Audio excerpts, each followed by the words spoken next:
susitinkam jau antrą kartą su filosofu Albinu Plešniu ir kalbamės apie Tomo Akviniečio Dievo buvimo argumentus. Tai pirmam susitikime kalbėjome apie pirmąjį, antrąjį ir trečiąjį.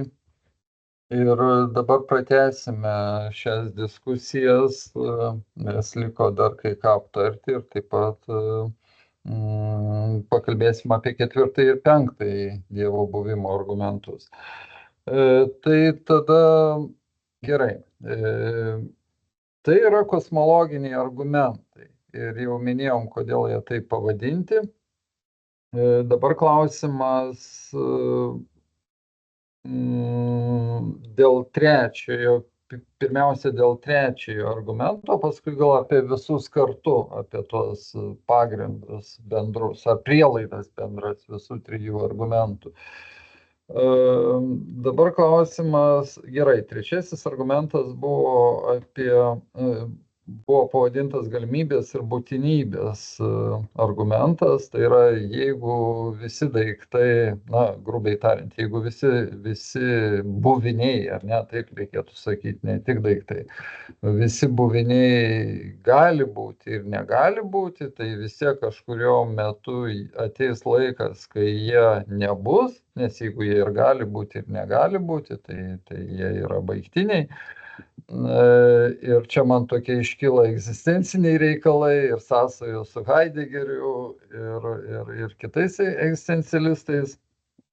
Čia galima iš karto pasakyti, kad žmogaus esmė yra ir stiprybė ir kūrybingumas gal net plaukia iš to, kad jis yra baigtinis ir kad jis mirtingas ir jis yra laikiškas ir pasauliškas. Bet čia kiti reikalai.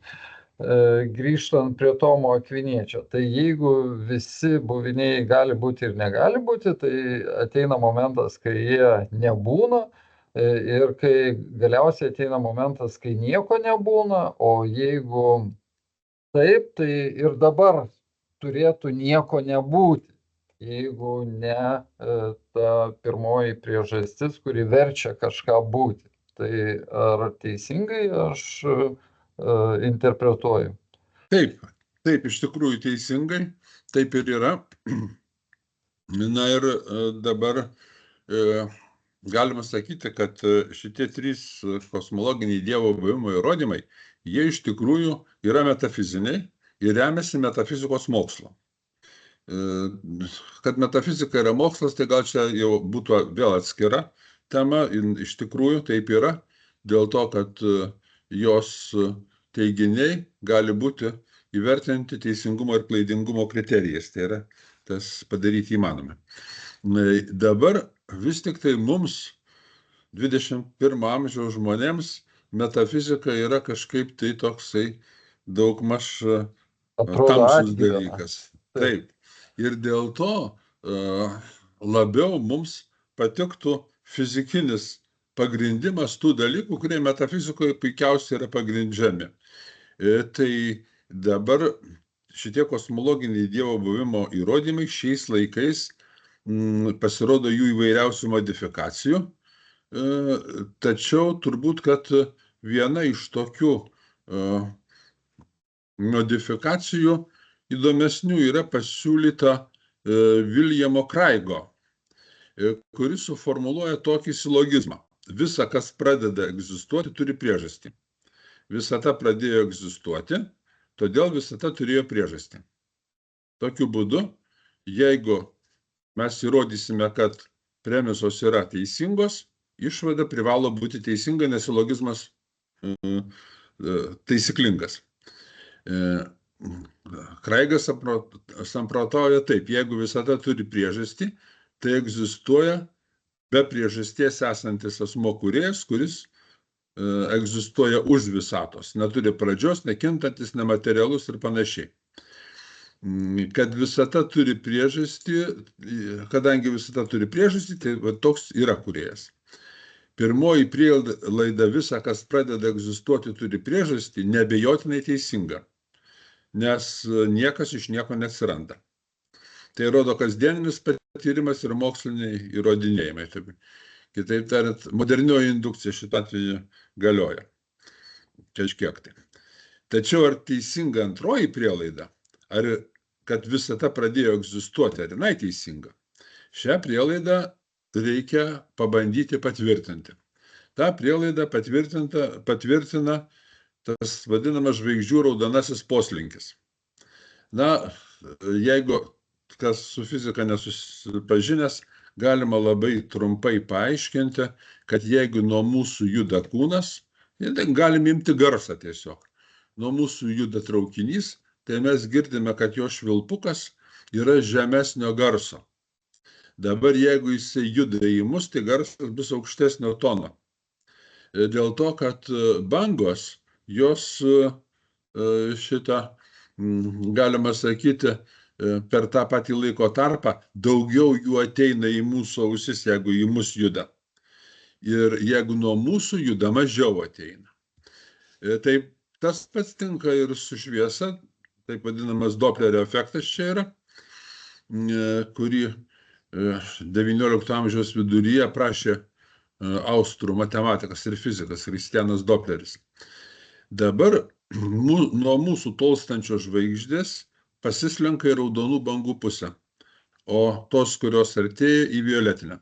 Deja, tik pačios artimiausios ir tai tik tai keletas žvaigždžių pasislenka į violetinę pusę. Kuo tolesnės žvaigždės nuo mūsų, tuo jos greičiau nuo mūsų tolsta. Na ir šitą dalyką mes galime aiškinti, remdamiesi hipotezę, kad kažkada tai buvo visata vienam taške ir prasidėjo tas didysis plėtimas. Jeigu toksai didysis plėtimas yra, turėtų egzistuoti tam tikras foninis spinduliavimas, kurį galima rasti. Ir Hubble'as šitą dalyką turbūt, kad ir nustatė. Pasirodo, iš tikrųjų toksai egzistuoja. Tai vienas argumentas už tai, kad jeigu mes priimame tą didžiojo sprogimo teoriją, tai vadinasi, visata turėjo pradžią. Antras dalykas, tai, kad visata turėjo pradžią, rodo ir pirmasis bei antrasis termodinamikos dėsniai.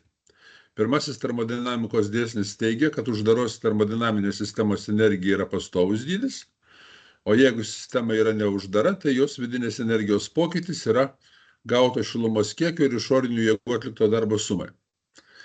Taigi visatos energija turi būti nekintantis dydis. Jeigu visata buvo sukoncentruota viename taške, kažkas turėjo išvesti iš pusiausvyros padėties. Tai kažkokia išorinė priežastis, bet tai kokia? Negana to, jeigu visatos energija yra nekintantis dydis, tai remiantis antruoju termodinamikos principu, anksčiau ar vėliau jos laukia šiluminė mirtis. Jeigu mes, pavyzdžiui, turime karštą vandenį ir šaltą vandenį, sumaišome, temperatūrą nusistovi vienodą. Jeigu turime vienas dujas ir kitas dujas, sumaišome, suleidžiame į tą patį indą, kad ir labai atsargiai leisime, vis tiek jos susimaišys. Tai yra, viskas pasaulyje vyksta taip, kad, galima sakyti, netvarka pasaulyje didėja. Kad mes susidurime su tokia padėtimi, jog visi procesai nurimsta ir jų nebelieka.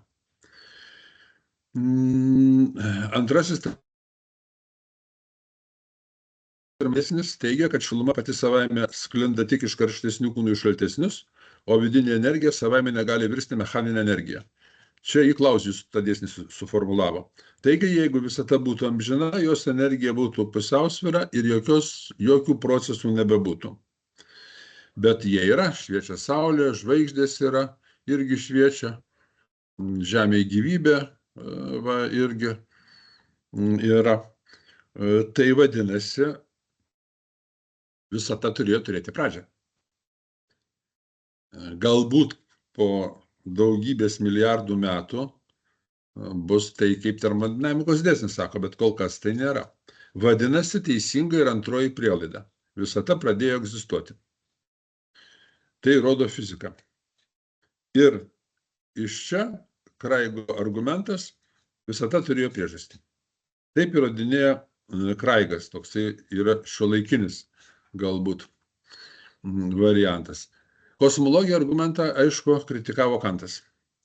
Jisai tvirtino, kad šis argumentas iš pradžių remiasi patyrimu, o paskui pasikeičia ontologinį argumentavimą.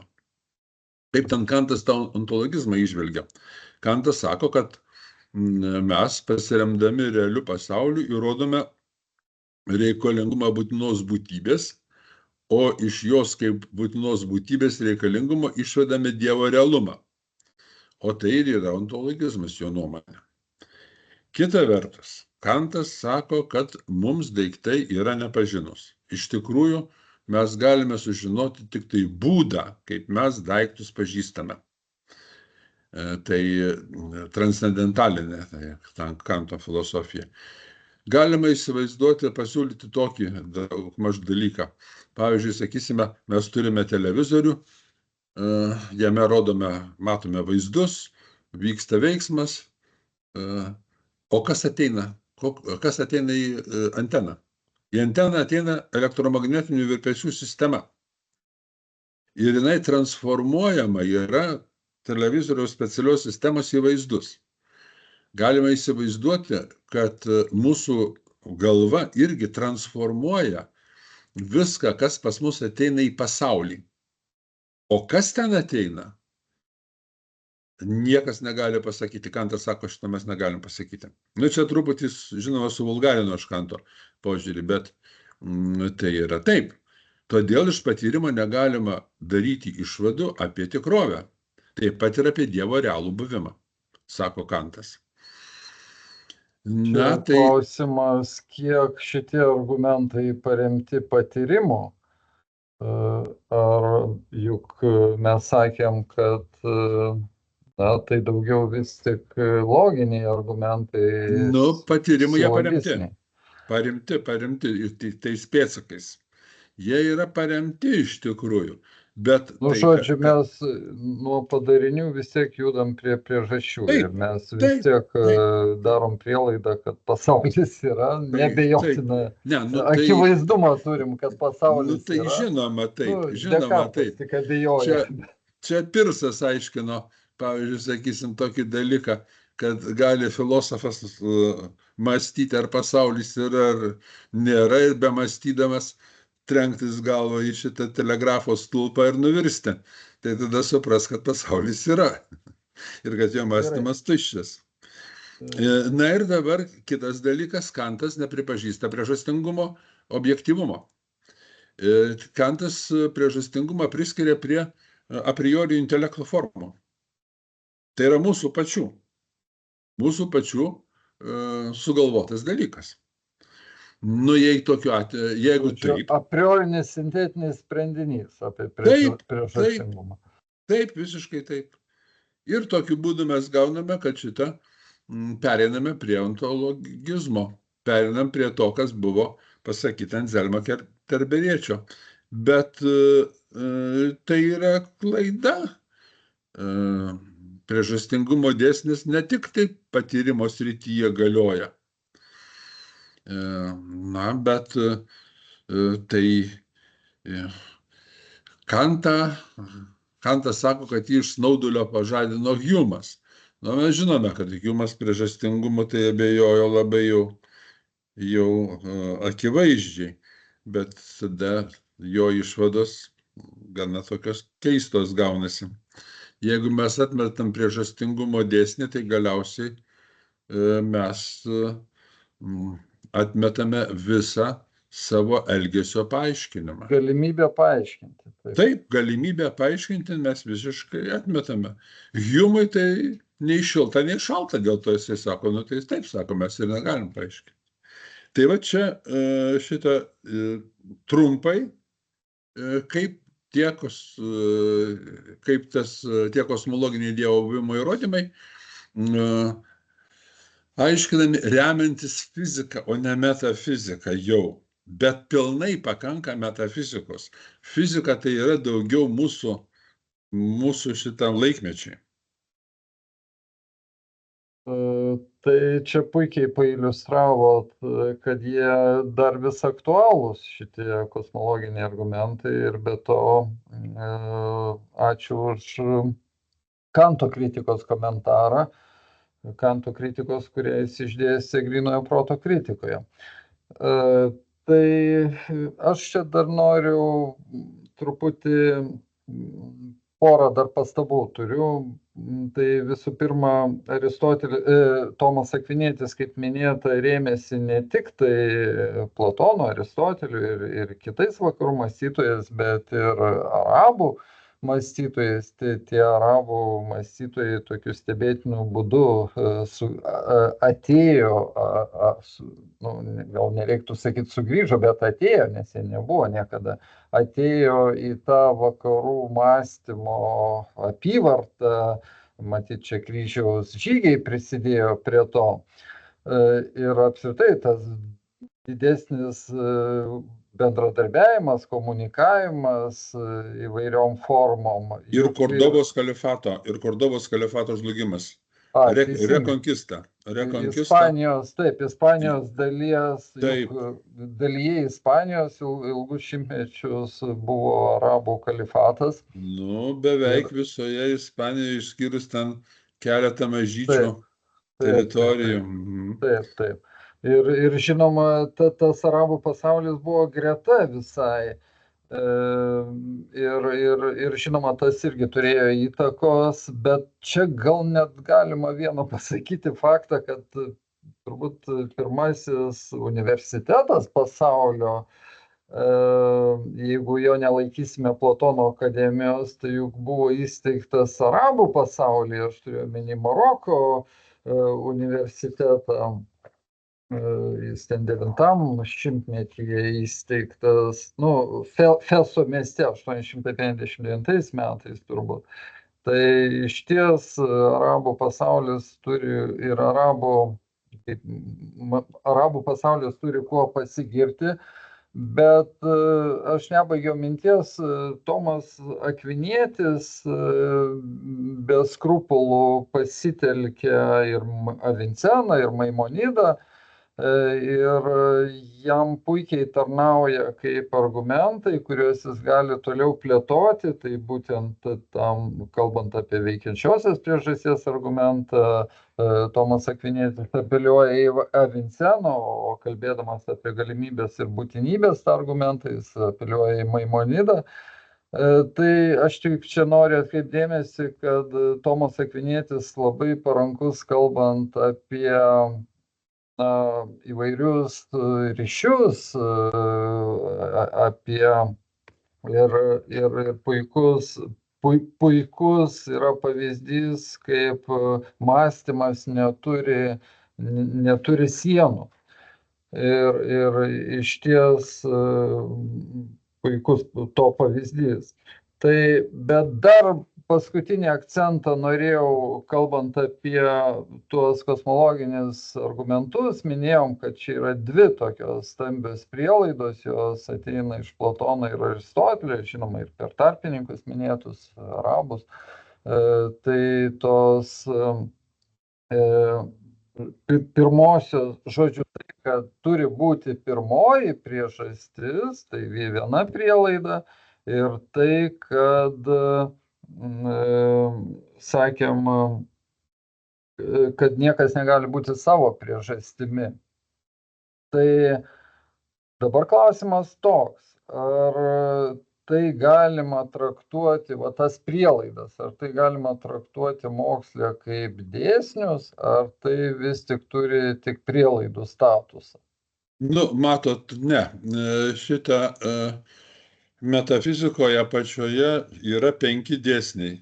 Tai 3 iš jų dabar logikoje žinomi, tai yra tapatumo dėsnis, prieštaravimo arba neprieštaravimo dėsnis, neigimo, šitą 3 negalimo dėsnis, substancijos dėsnis ir priežastingumo dėsnis. Šitie dėsniai, jie yra akivaizdus, jų nereikia įrodinėti. Jeigu mes bandome jų atsisakyti, juos nuneigti, mes paprastai susidurime su neišsprendžiamais prieštaravimais. Tai yra, jie yra aiškus, jie yra ir būties dėsniai. jie yra ir šito mąstymo dėsniai.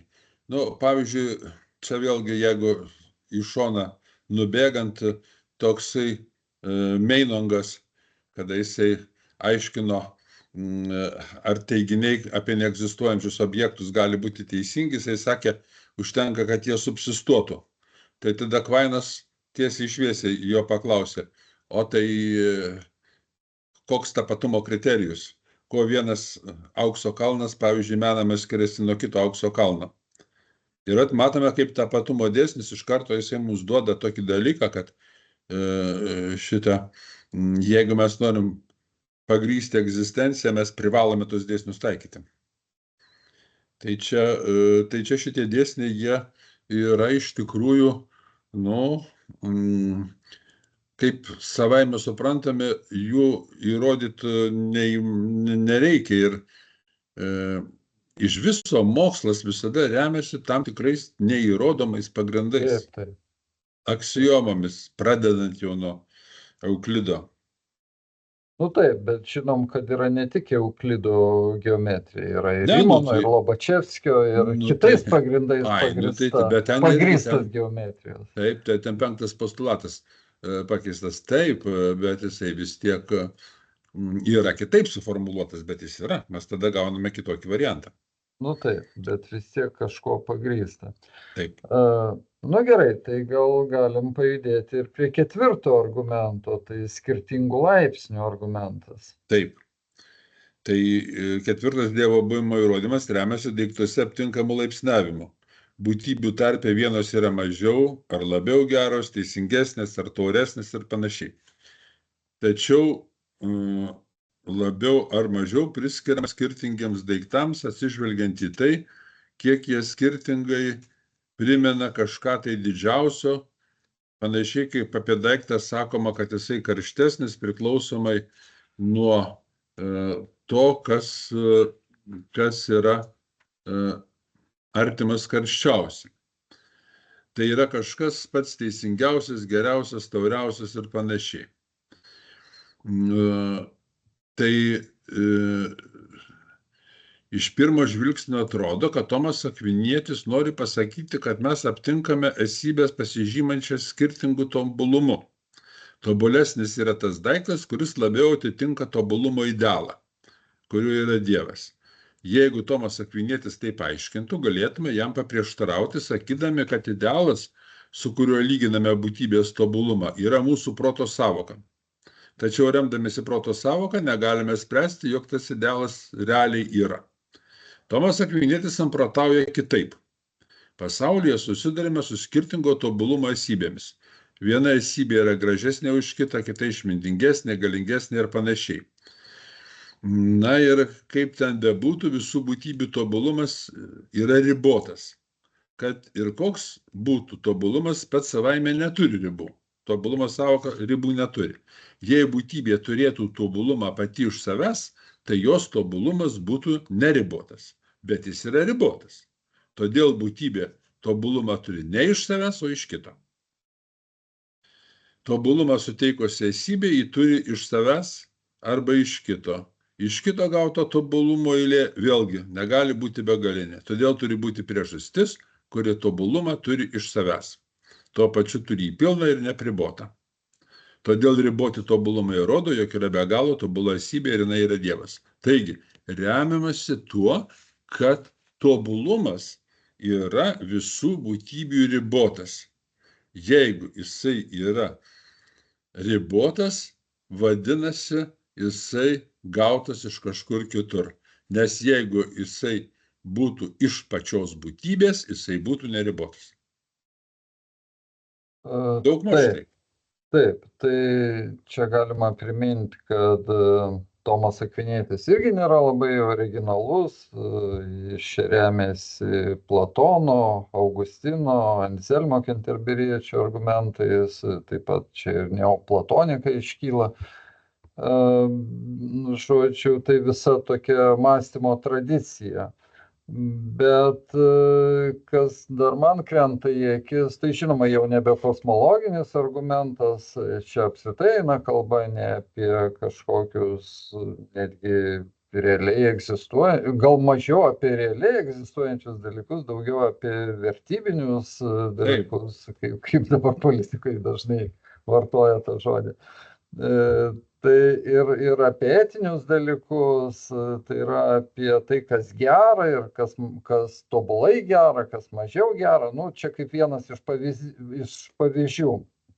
Bet taip pat galima šnekėti apie tai, kas gražu, kas labiau gražu. Nu, čia apie tai, kas gražu, tai ypač probleminė sąvoka, turint omeny modernų meną. Čia nėra šita metafizikai, Tomo Akviniečio metafizikai priklausantis dalykas. Nėra transcendentinė sąvoka. Platonų yra. Platonų yra, taip. Platonų yra. Aristotelinė. Taip, tai tada grožį vieną problemą galima atmesti, nes iš karto susidurėm su daugybė problemų, kas yra gražu ir klimpstame į kitą lauką. Bet kaip ten bebūtų, tai yra tokie daugiau ar mažiau etiniai dalykai. Taip. Ir tai man siejasi, nežinau kaip jums, bet man siejasi su Kanto etiniu argumentu. Aišku, apie tai reikėtų atskirai visiškai pašnekėti. Kantas lyg ir nekritikavo šito argumento, bent jau aš neaptikau. Jam užkliuvo tik tie pirmieji 3 kosmologiniai argumentai. Na, gal ir progos tokios neturėjo kritikuoti, nes praktinio proto kritikoje, kuris kalba apie etikos dalykus, jis neinterpretuoja Tomo Akviniečio, jam gal mažiau rūpi tas. Bet kaip ten bebūtų, čia yra daugiau tokie praktiniai, etiniai dalykai, nu, praktiniai vartojant Kanto terminą. Koks jūsų komentaras? Ar tai galima tuos praktinius, etinius dalykus, ar tai yra pakankamas pagrindas, kalbant apie priežastis? Va čia man iškyla problema. Nu, manyčiau, kad yra vis tik tai, bet čia vėlgi tada labai reikia gana pasiplėtoti apie šitą iš viso tomistinės etikos sistemą. Bet galima labai trumpai pasakyti, kad iš tų sąvokų res, daiktas, aliquid buvimas kažkuo, verum ir bonum, kaip gėris šita tiesa, kaip tokios pagrindinės transcendentinės sąvokos, remiantis jų pagrįstumu, mes galime sakyti, kad šitas argumentas yra pagrįstas. Tai yra, jeigu mes pripažįstame etikos objektyvumą, mes turėtume pripažinti šitą argumentą. Gerai, bet mes žinom, aišku, čia vėlesni laikai, bet žinom Nyčės kritiką ir vėlesnį diskursą apie perspektyvizmą, vertybinį reliatyvizmą, multikulturalizmą ir panašiai. Ir kalbam apie tai, kad etika tai yra susiformavę dalykai tam tikroje aplinkoje, tam tikrų laikų, tam tikroje visuomenėje. O jeigu turim kitas aplinkybės ir kitą aplinką, turim ir kitą etinį kodeksą. Ir net ir šiandien ir vakarų pasaulyje, atrodo, toje pačioje civilizacijoje mes kalbam apie labai skirtingus etinius kodeksus įvairiose įmonėse, organizacijose ir dažnai tie etiniai kodeksai tiesiog taikomi kaip būdas apriboti tam tikras darbuotojų laisvės, bet čia atskira šneka. O čia visiškai atskira tema ir labai sudėtinga ir labai ilga. Jeigu apie Tomą Akvinietį kalbant, tai labai trumpai. Žmogus suvokia, kas yra gera, vienaip ar kitaip. Jisai mano, kad reikia siekti gėrio ir vengti blogio. Ir tokiu būdu mes galime sakyti, kad jo praktiniam prote egzistuoja prigimtinis dėsnis. Prigimtinis dėsnis kaip tam tikras jo veikimo būdas. Nu, įsivaizduokime, jeigu žmogus manytų, kad sutikus savo artimą reikia duoti per galvą arba bėgti, nu, tai visuomenė neegzistuotų. Bet čia visai jau kita tema ir čia galima būtų ir Platoną įjungti ir galima kalbėti apie šitą, tai, kas yra sąžinė, nu ir panašiai. Bet gal palikim. Platonas tai čia labai prašosi, nes juk Platono idėjų hierarchijoje gėris, grožis ir tiesa tai aukščiausios idėjos, į kurias remiasi visos kitos. Taip, žinoma. Ir tai vienas iš šaltinių šito argumento. Aišku, ten Augustinas plėtojo, remdamasis neoplatonikais vėl, bet žinoma, klausimas tik toks, kiek šitas argumentas, ketvirtas argumentas, yra įtikinamas šiais laikais, šiais etinio reliatyvizmo, sakykime, laikais ir perspektyvizmo laikais. Tai jeigu etinį reliatyvizmą priimsime kaip tinkamą dalyką, nu tai neįtikinamas. Bet, nežinau, aš bent nelinkęs jo priimti. Tai, jeigu mes tikime žmonėmis kaip etinėmis būtybėmis, kaip gėrio linkinčiomis, kaip gėrio agentais, taip pasakykim, tai turim kaip čia remtis, ar galim remtis ir šituo argumentu, ar ne? Ja, taip. Žodžiu, kas yra tas šaltinis to mūsų gėrio siekio, ar ne? Kas mums nurodė siekti, ar siekti, tegu ir nepasiekiamo dalyko, tobulo gėrio, ar ne? Ar taip interpretuoju? Nu, tiesiog taip. Visi gėriai yra baigtiniai žmogiškajame pasaulyje. Vėlgi, čia nelabai norėčiau plėtotis, ten klausimas gana sudėtingas. Galima jį paaiškinti, bet tam reikėtų atskiros paskaitos. Taip, galima taip sakyti. Tai kas? Nu, tai tas, kuris turi, kuris yra absoliučiai geras.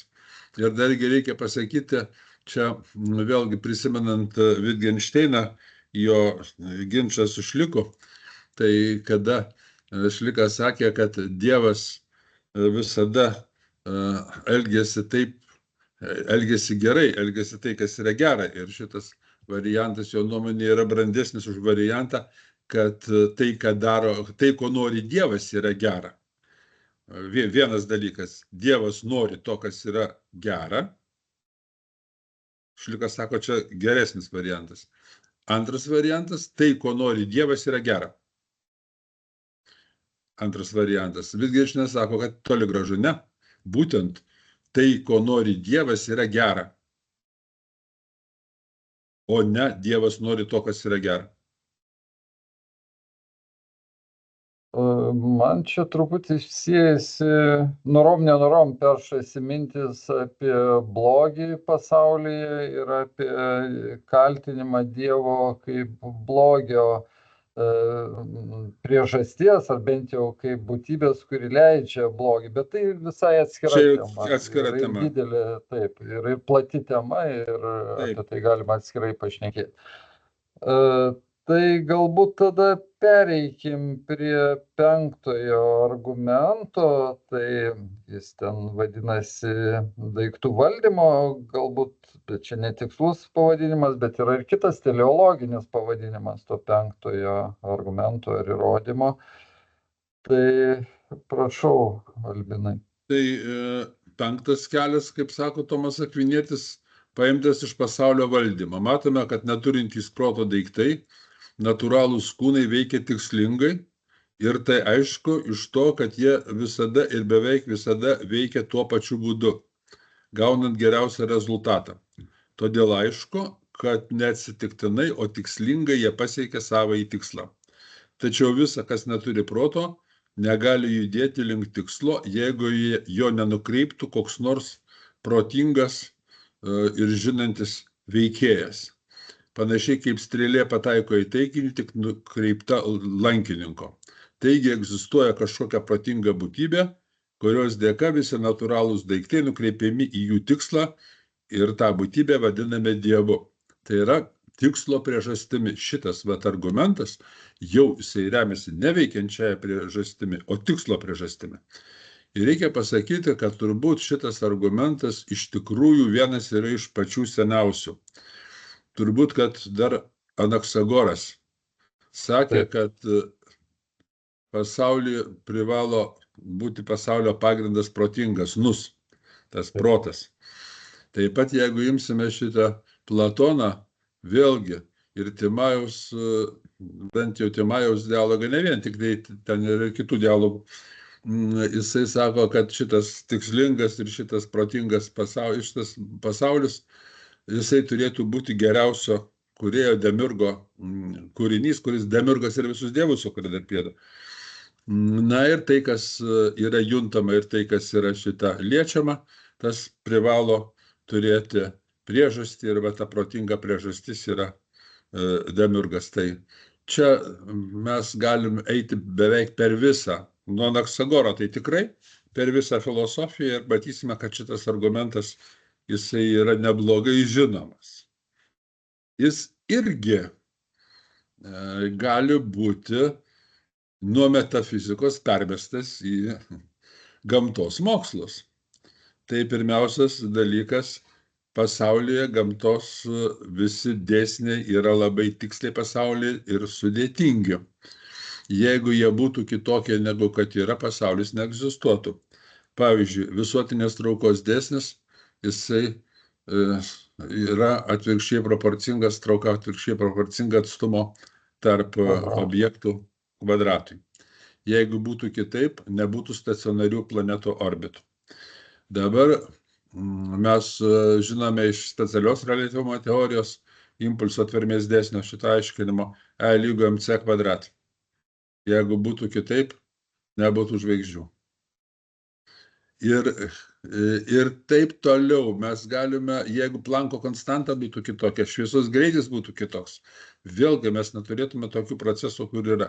Kuo toliau gilinamės į visatą, tuo labiau matome nepaprastai preciziškus ir tikslius dėsnius. Na ir tikslingumu ir tvarka pasižymė ir gyvūnų pasaulis. Ir va čia galima truputėlį tą evoliucijos teoriją pasižiūrėti. Taip, man pirmiausia, ką aš čia prisimenu, tai evoliucijos teorija, bet apie tai irgi atskirai galima šnekėti. Bet tęskite, atsiprašau, kad nutraukiau. Nu, tai tiesą sakant, jeigu dar iki evoliucijos teorijos imsime augalų ir gyvūnų pasaulį, pavyzdžiui, sakysime, kodėl maži gyvūnėliai, jeigu ypatingai plėšresni, kodėl jie mums yra gražus. Tai yra jų savigina. Dabar paukščiukai bjaurūs, kai kurie ypatingai. Lizdai paslėpti taip, kad tieks nematytų. Egzistuoja paukščių, pavyzdžiui, imprintingas. Tai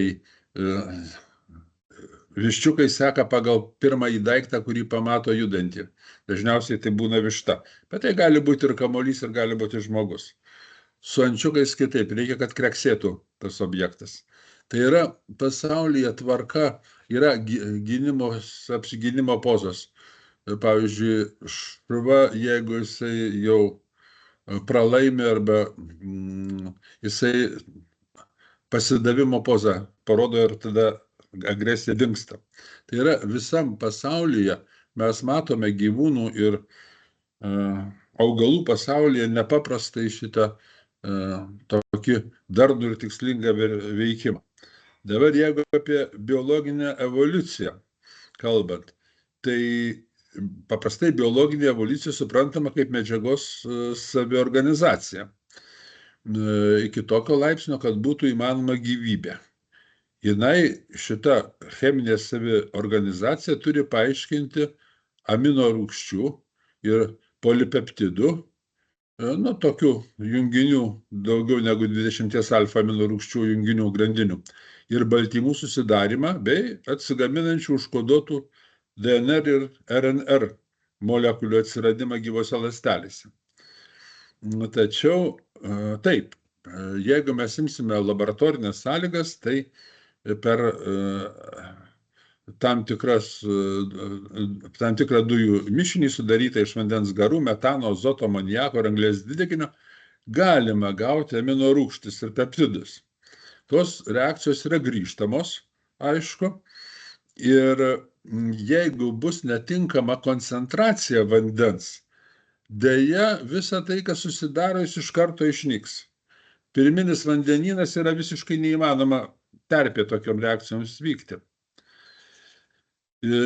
Taigi, dar kitas yra dalykas. Iš atsitiktinai susidariusių šitų amino rūgščių negali atsirasti gyvybė dėl to, kad tik tai tam tikro optinio sukimosi molekulės gali šitą sudaryti gyvą organizmą. Pavyzdžiui, jeigu mes turime polarizuotą šviesą, tai yra svyravimai bangos vyksta, pavyzdžiui, statmeno kryptimi. Tai dabar eidama per molekulę tokią, šitą pasisuka plokštuma polarizuotos šviesos arba į kairę pusę, arba į dešinę pusę. Chemiškai tos medžiagos lygtai vienodos. Gyvose organizmuose baltymai sudaryti vien tik iš kairiojo sukimo. Tai pavyzdžiui, sakysime, kodėl cheminis vitaminas yra blogesnis negu vitaminas daržovėje. Dėl to, kad cheminiam vitamine ten yra ir tokio sukimuose. Kai kurie augalai sugeba, pavyzdžiui, sakysime, specialiai gaminti dešiniojo sukimosi molekulės, kad išnaikintų savo priešininkus. Jeigu susidaro dėl žaibo, ten, sakysime, amino rūgštis, tai visos molekulės, tai pusė molekulių vienokio sukimosi, pusė kitokio. Ir negali atsirasti. Negali atsirasti gyvas organizmas dėl to, kad kažkas tai turi išvalyti dešiniojo sukimosi molekulės. Žmogaus ląstelėse yra dvigubos spiralės sistema, kurioje yra 4 medžiagos. Adeninas, timinas, guaninas ir citozinas. Kitaip tariant, yra 4 raidės, sakysime. Iš 4 raidžių yra sudaryta visa informacija, kuri liečia žmogų. Ir jau apvaisintoje ląstelėje mes turime visą žmogaus programą. Gali būti sudaryta iš 2, žinoma. Pavyzdžiui, sakysime, 0 vienetukų sistema kompiuterinėje technikoje. Čia iš 4 yra sudaryta. Ir dabar, jeigu mes pervestume į mūsų 32 raidžių abėcėlę, tai visa genetinė informacija, jinai užimtų apie 1000 tomų, jeigu kiekviename tome būtų po 500 puslapių. Kitaip tariant, 500 000 įprastų šriftų spausdintų knygos formų. Bet, evoliucijos šalininkai teigia, kad per ilgą laiką taip gali pasidaryti. Turbūt, kad nelabai, labai jau didelis skirtumas. Be to, kitas dalykas yra, tikimybių teorija neduoda prasmės sampratos. Pavyzdžiui, įsivaizduokime tokį dalyką. Jeigu mes susidurime su raidžių deriniu og, jis mums ką nors sako, turbūt nieko. Norvegui sako, tai yra žodelis ir. Ir dabar šitą visa evoliucija yra pajungta tam tikrai prasmei. O prasmė jau pereina už tikimybių teorijos. Tai nėra tikimybių teorija. Be prasmės sampratos mes negalėtume turėti tam tikros taisyklingos ir tvarkingos sistemos. Ir čia reikia sakyti, kad reikia manyti, kad tą prasmę gali suteikti tik tai tas, kas turi protą, protingą būtybę. Tai yra Dievas. Ir, taip, jau čia mes artėjom prie pabaigos, bet Aš iškart pagalvojau, klausydamas šito argumento, pagalvoju irgi, kaip minėta, apie evoliucijos teoriją. Bet juk evoliucijos teorija tai kaip tik mano galva yra argumentas Dievo buvimo naudai, o ne atvirkščiai. Tai juk ne Nu apie tai, tai, kad viskas savaime ne, pasidaro. tai va Tai čia jeigu yra mes sumesim skirtumas. šiukšlės į krūvą, iš togi nepasidarys. Tai yra, Nu tai, taigi visata kosminė šiukšlės. tai Tai, žinoma, ir kas tai svarbiausiai, tie, kurie čia buvo kritika savaiminės evoliucijos. Žinoma, jeigu mes būtume, nu, nepalyginamai daugiau išmanantis, kad sugebėtume išfiltruoti tai, ką reikia, kad sugebėtume keisti koncentracijas, tai galbūt ir sugebėtume sukurti gyvą ląstelę. Tai gali būti.